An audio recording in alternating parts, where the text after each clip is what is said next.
प्रेरणास्पद कथाएं YouTube channel पर मैं धनंजय जैन आप सभी का हार्दिक अभिवादन करता हूं। छोटी सी कहानी डीजे की जुबानी। दोस्तों, बाहरी पहनावा देखने से उसके व्यक्तित्व को हम नहीं आंक सकते हैं। हमें जब तक उसकी अच्छाई और बुराई का सटीक निरीक्षण एवं परीक्षण नहीं कर लिया जाता, कोई भी उस बारे में नहीं बता सकता कि सामने वाले व्यक्ति का व्यक्तित्व कैसा है। एक बहुत पहुंचे हुए सद्गृहस्थ जो कि गृहस्थ जीवन में रहते हुए भी अध्यात्मवादी थे, गुस्सा उन्हें कभी नहीं आता था। अपार वैभवशाली होने के बावजूद भी उन्हें अहंकार नहीं था। छल कपट प्रपंच वे नहीं जानते थे। लोभ भी उन्हें नहीं था। मतलब गृहस्थ जीवन में रहते हुए भी वे महात्माओं की तरह आचरण करते थे। और तो और उनके पास आने वाले और सीखने वाले कई उनके शिष्य बन चुके थे। मतलब गृहस्थ जीवन में रहकर वे महात्माओं का आचरण भी करते थे और प्रवचन भी देते थे ताकि जन कल्याण हो। हजारों शिष्यों को उनसे प्रेरणा मिलती थी, क्योंकि दोस्तों जब व्यक्ति अंदर और बाहर एक ही होता है ना, तो जो कुछ बोलता है उसका असर सीधा हृदय पे होता है। और ये महात्मा तो ऐसे थे, बिना बोले भी उनका व्यक्तित्व ही बोलता था। उन्हें बोलने की भी जरूरत नहीं पड़ती थी। एक बार एक शिष्य उनका आया और कहने लगा कि गुरुदेव, आप इतने उद्भट विद्वान, पर आपके जो वस्त्र है, परिधान है, वो इतने सिंपल रहते हैं, सादे रहते हैं, ये आपके व्यक्तित्व को शोभा नहीं देते। आपके पास किसी तरह का अभाव अभियोग भी नहीं है, तो आप इस तरह से क्यों पहनते हो? आपको वस्त्रों को देखकर जिसने आपको नहीं जाना है, नहीं पहचाना, नहीं देखा है, वो भी एक बार देखे तो समझ लेना चाहिए कि ये कोई बहुत पहुंचे हुए हैं, धन से भी, ज्ञान से भी, सभी तरह से। पर ये सादा जीवन, उच्च विचार वाले व्यक्तिमत्व के थे, धनी थे। उन्होंने अपने शिष्य से कहा कि मैं तुम्हें इसका उत्तर जरूर दूंगा, एक काम करो। उन्होंने अपने हाथ की अंगूठी निकाली और अपने शिष्य को देते हुए कहा कि सब्जी वाला, किराना वाला, इनके पास जाओ और इस अंगूठी के बदले उन्हें कहो कि एक सोने की अशर्फी मुझे दे दो,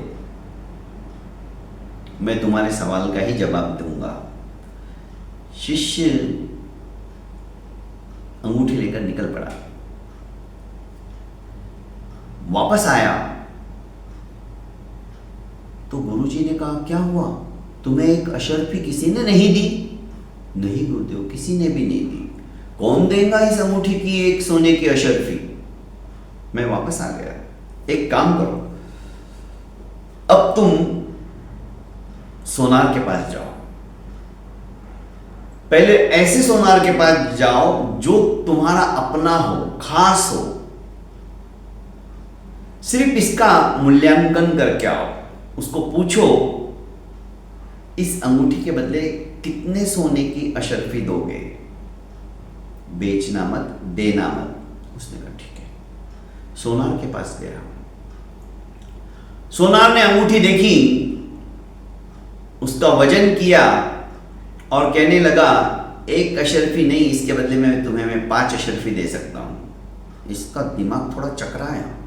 सब्जी वाला, किराना वाला एक अशर्फी भी नहीं दे रहा था और ये 5 अशर्फी देने लग गया। गुरुदेव ने तो एक ही अशर्फी कहा था, पर गुरुदेव ने इस बार बेचने को नहीं कहा है।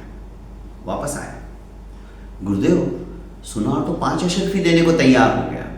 ठीक है, अब तुम शहर के किसी नामी जौहरी के पास जाओ और उसे कहो कि इस अंगूठी के बदले कितनी अशर्फियां मिल सकती है, सिर्फ सवाल पूछना, देना नहीं है।